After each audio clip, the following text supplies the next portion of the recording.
اعوذ باللہ من الشیطان الرجیم بسم اللہ الرحمن الرحیم اللہم صلی علی سیدنا و مولانا محمد وعلی آل سیدنا و مولانا محمد وبارک وسلم وصلو علیہ۔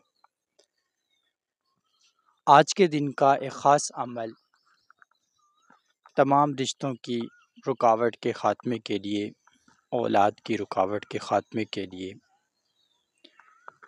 اور خاص کر پسند کی شادی کے عمل میں آنے والی رکاوٹ کے خاتمے کے لیے، یہ 3 مقاصد کے لیے عمل کام کرے گا۔ اس عمل کو بیان کرنے سے پہلے 2 باتوں کا خاص خیال رکھیں گے کہ جب بھی نماز فجر ادا کریں، نماز ظہر ادا کریں، 5 نمازیں جب بھی آپ ادا کریں گے تو اس کے بعد لازمی ایک تسبیح آپ نے کلمہ طیبہ کی پڑھنی ہے، اور پڑھنے کے بعد آپ نے دعا کرنی ہے۔ ہر فرد اس بات کو یقینی بنا لے کہ نماز جب بھی آپ نے پڑھنی ہے اس کے بعد کلمہ طیبہ کی ایک تسبیح 101 مرتبہ پڑھنا ہے، اور پڑھ کر پھر آپ نے دعا کرنی ہے۔ اگلی بات کہ جب بھی آپ نے اپنے ماں باپ سے ملنا ہے تو اپنی نظریں جھکا کر ان کے سامنے جانا ہے، اور باادب طریقے سے ان کے سامنے ہمیشہ جاننے کی کوشش کرنی ہے تاکہ آپ اپنی منزلت کو حاصل کر پائیں۔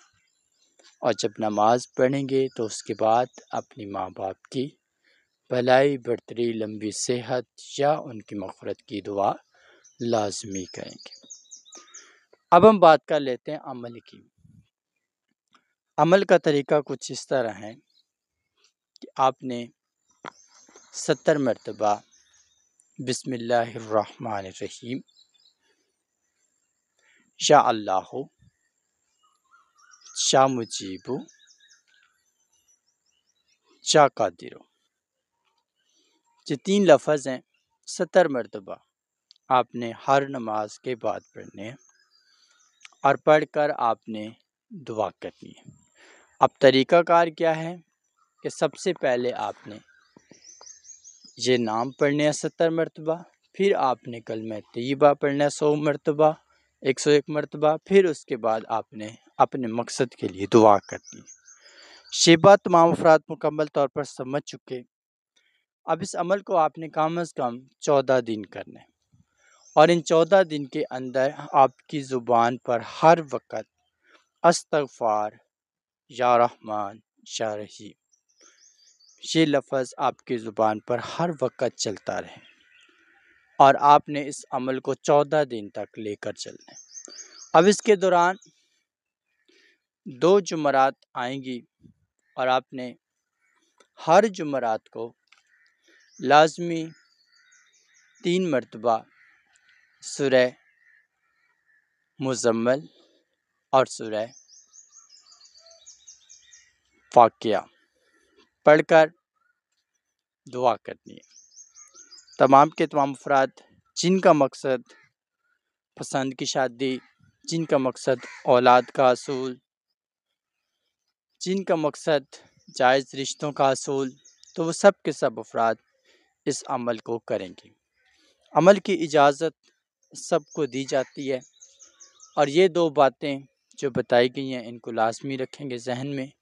اور دوسری چیز، زیادہ بے پردگی سے احتیاط کریں گے، بالکل خود کو باپردہ کنڈیشن میں رکھیں گے۔ اگر آپ گھر سے باہر جاتے ہیں تو پردے کا خاص اہتمام کریں، اور بہت سے حد تک جو کلام بتایا گیا استغفار، یا رحمان، یا رحیم، یہ ہر جگہ پر چلتے پھرتے پڑھتے رہیں۔ جو آپ کے مقاصد ہیں، جب آپ یہ کلام پڑھیں گے پھر آپ وہ کلمہ طیبہ پڑھیں گے، اور اس کے بعد آپ جب دعا کریں گے تو اس دعا میں آپ نے اپنی تمام جائز حاجات اور تمناؤں کو پیش کرنا ہے۔ یہ طریقہ عمل بھی بتا دیا گیا، 14 دن کا آپ کا عمل ہے، اور عمل شروع کرنے سے پہلے لازمی 50 روپے کی کوئی بھی چیز بچوں میں یا گھر والوں میں بانٹ دینی ہے۔ جزاک اللہ خیر، واسن جزا۔